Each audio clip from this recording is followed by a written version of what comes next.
My insane marriage story part 10. Okay, we just left off that we are now at our party where we are celebrating the fact that Takis now can stay in the country, things are gonna look up, and the doorbell rings, and who is there? A man named Tommy. This is a crazy side quest story, guys. I open the door, I see this man before me, and I'm like, Tommy? And he's like, Kat, what are you doing here? And I'm like, I live here, this is my house.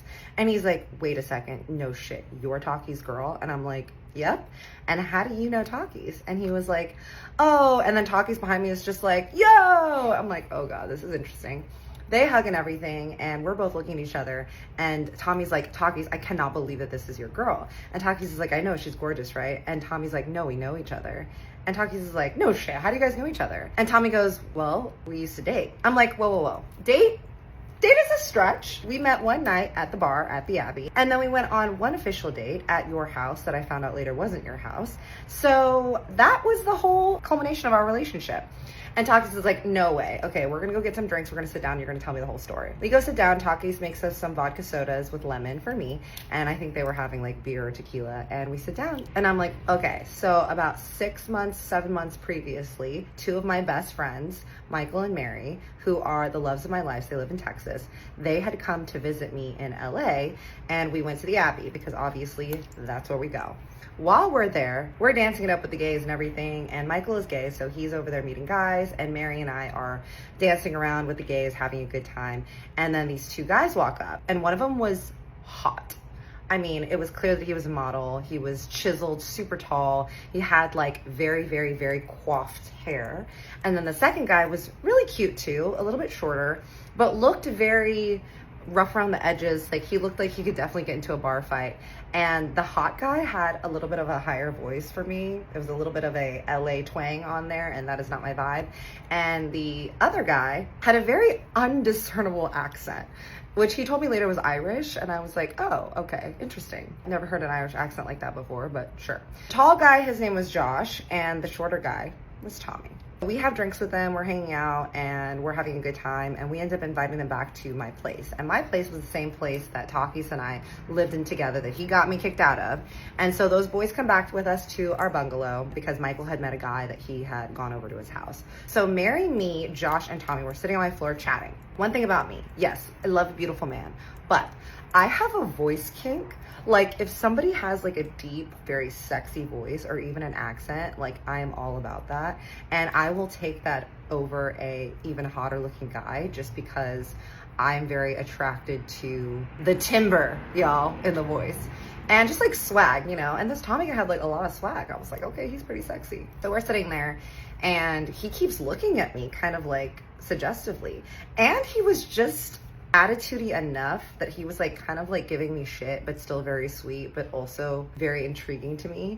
And the hot guy was just really boring. At one point I just look at Tommy and I'm like, do you want to go in my room together? And he was like, yes, immediately. I'm like, let's go. We go in my room, we hook up. I hear my friend Mary also hooking up with the guy in the living room, and I'm like, good for us, just two independent ladies. Tommy was like trying to spend the night, but I was like, I don't do that. And so we were like, okay, goodbye now. It was like 4 a.m. and they left. The next day I'm hanging out with my friends. We went to the Hall Walk of Fame. I took them around, did all the touristy stuff, and they ended up going back to Texas. And I thought that that was gonna be the last that I had seen of the Tommy guy because I literally didn't even give him my number. I wanna say maybe like a week or so later, I come home after a shoot and I see a note on my door. And I look at the note and it says, hey, can I take you out on a proper date? Or like fancy a proper date. And it was like from Tommy and it was his phone number. So he remembered where I lived, came back, left me a note on my door. I'm like, okay, that's kind of cute, whatever. And then I looked down and there was like sunflowers because sunflowers are my favorite. And I truly was 7 sheets to the wind that night. So I didn't remember telling him that I loved sunflowers. But I was like, oh, he remembers, that's cute. So I call him up, I'm like, all right, you can take me out. A couple days later, he's like, I live in Venice Beach. I live on the canals, which if you know, that's a very expensive, very cute area that is near the Venice Beach canals. There's all these little bungalow houses that are around the canal body of water. And it is expensive over there, y'all. Like the amount of square feet that you get for what you pay is insanity, but everyone wants to live there. It's very cute. He's like, I live over there. And so I want to take you to my house and cook for you. And then we can chill out by a little bonfire that I have, maybe go take a walk on the beach, blah, blah, blah. I'm like, cute. So I meet him at his place and it is an adorable Venice Beach bungalow. Like you walk through the little gate, there's the little Venice Beach canals, the water area, and then his house is right there on the water. And he has a little fence that has a garden. He's got like surfboards in the back. And once you walk inside, there was a super cute beachy kind of living room, a open floor kitchen, and then a back patio that led to the outside that you could actually walk outside and then walk to the beach too. I was like, damn, this is like a multi-million-dollar little 2-bedroom bungalow. How does this man afford it? Because I also don't know what he does. So we're sitting in the living room. I'm like, oh, I brought a bottle of wine. He's like, great. I go in his kitchen. I'm like, where's your wine opener? And he's like, oh, I'm not sure. I'm like, what? And he's like, oh, I mean, I think it's over here. And he goes and he's like opening up drawers. And I'm like, don't you live here? And he's like, yeah. Oh yeah, here it is. He's like, oh, I travel a lot. And so I'm not home very much. So I never know where things are. Okay. I'm like, all right. I'm opening the bottle of wine because he hands me the wine opener. I'm opening it up and I'm looking at the fridge. And on the fridge, there's like a dog, a couple that he's not in. It's like a blonde girl and a man, a couple old people, grandparents, and some family photos. And I'm like, there's no photos of this man on this fridge. I'm like, who are these people on the fridge? And he's like, oh, those are my family members. Those are my cousins and my brothers and my sisters. I'm like, why do you have a picture of a couple on here? And then there's another one over here, like on the other side in a vase. I'm like, is this your house? And he's like, yeah, well, I just moved in. I'm like, okay, you need to get your story straight because I don't know what you're talking about. And he's like, okay, so my friends lived here and then I ended up taking over the lease. So their stuff is still here and I'm living here now. I was like, this is not your house is what you're saying. What I'm clocking here is that you're house sitting. This is not your house and that this is your friend's house and you're trying to play it off like it's your house. Why did you get rid of the pictures? Like, you're not a very good sleuther if you're not actually making it seem like this is your house, sir. And he's like, anyways, it doesn't really matter. Like, let's just have a good time. I'm like, what? But I drove 45 minutes to Venice Beach. I'm like, whatever, I'm gonna have a wine. And as long as someone doesn't bust up in there and be like, you are trespassing, we're fine. So I'm like, can we be here? And he's like, yes, of course. Like, it's my house. I just, I'm taking over the lease for my friends and some of their stuff is still here. I'm like, okay, you're gonna stick to that story, my guy? Stick to that story. So we're sitting on the couch, we're having some wine, we're chatting. And now in the light of day and without having multiple drinks in my system, I'm realizing that I'm just not really into this guy. And I'm like, okay, I'm in a house that's not his. I'm not really into him and I don't want to be here anymore. So I'm going to have like one drink and then I'm going to make my horrifying trek back to Hollywood. I have a wine. He's like talking about whatever. And I'm like, yeah, so what is it that you do? And he's like, oh, I'm a businessman. I'm like, what kind of business? And he's like, oh, I do art. I'm like, oh, like an art dealer? He's like, yeah, something like that. I'm like, oh, interesting. Okay. Like, what kind of art? Like, I love to collect art. I know kind of a lot about it because I had a lot of friends that were in art history majors and art dealers in New York. And he's like, oh, different types. I'm like, well, who's your favorite artist? And he's like, I don't really have a favorite one. I like more independent people. I'm like, this man knows nothing about art. I'm like, okay, many red flags. I need to get the hell out of here. So I have my wine. He's like, oh, should we go take a walk on the beach now? I'm like, you know what? I'm good. I actually remembered that I have an early down set tomorrow. I need to go. And he's like, wait, no, like you just got here and I thought that you would probably want to spend the night. I'm like, well, you thought wrong. So he's trying really hard to convince me to stay. Like, he's like, wait, like I didn't get to cook you dinner. There's another spot down in Venice Beach that I like take you to, blah, blah, blah. I'm like, sir, no. So I'm like, can I just use your bathroom and then I'm gonna leave? He's like, sure, of course. I'm like, great. So I go in his bathroom.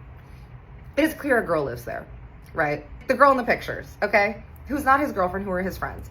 I open up the cabinet and there's like tampons and girly things. And then also on the fucking mirror is a picture of that couple again. I'm like, oh my God, this is not your house.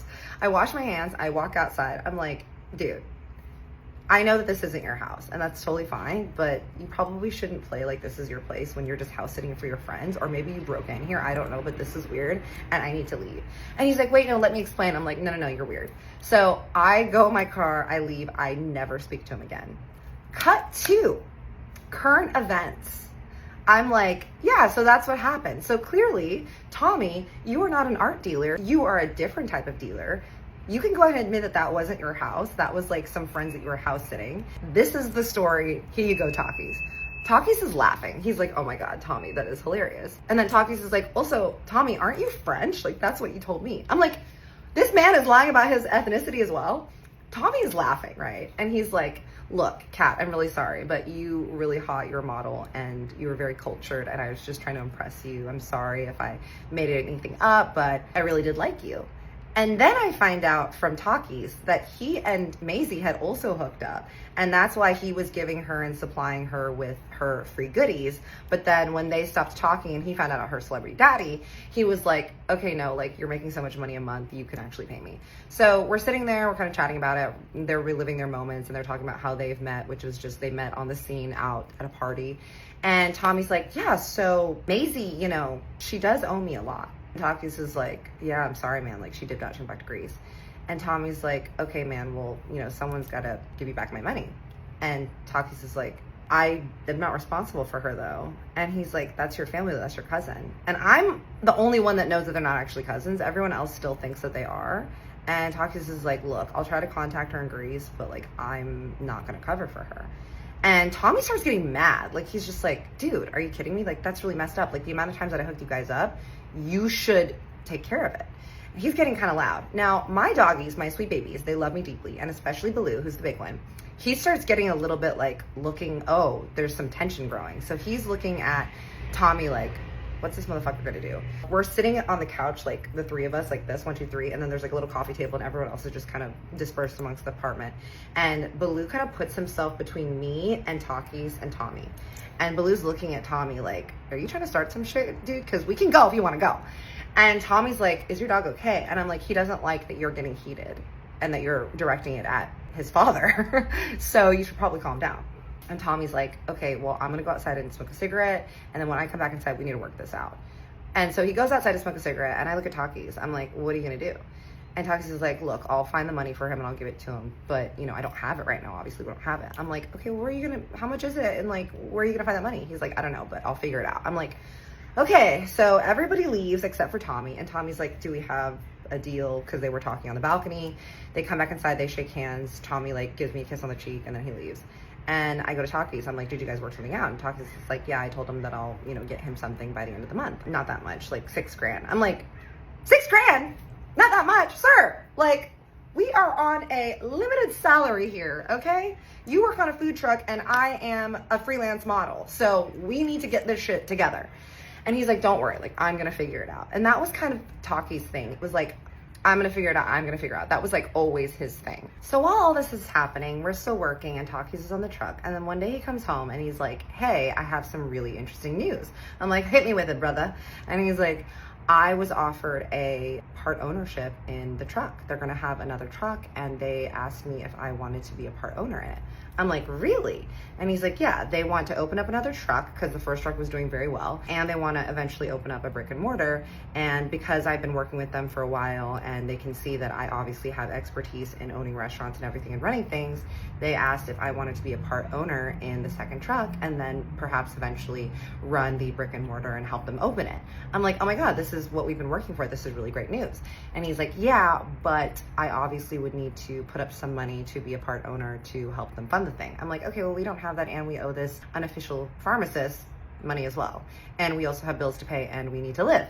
And he's like, I know, like, I'm trying to figure that out. Let's like try to see what we can do. Maybe we can take out a loan. Maybe we can borrow some money. I'm like, okay, well, we don't really have any collateral, but like, let's try it. So we ended up going to the banks and we're trying to take out loans. AKA, I'm trying to take out loans because he can't since he is not a citizen yet. And I'm trying to take out loans that we are going to combine together and no one will approve me. Talkies is like, do you want to try to ask your mom? And I'm like, no, this woman has already sponsored you to live here. I am not going to ask this woman for a loan as well. Like, let's just try to see what else we can do. And if it's meant to happen, like, it'll happen. So at some point during this time, it's now getting to be fallish area. And we've been talking to Talkies' mom all the time, obviously, because we're very close. And one day she calls me while Talkies was on the truck and I was just at home with the dogs.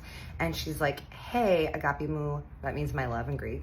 I have some really horrible news. And I'm like, oh my God, what happened? And she's like, my father just passed away.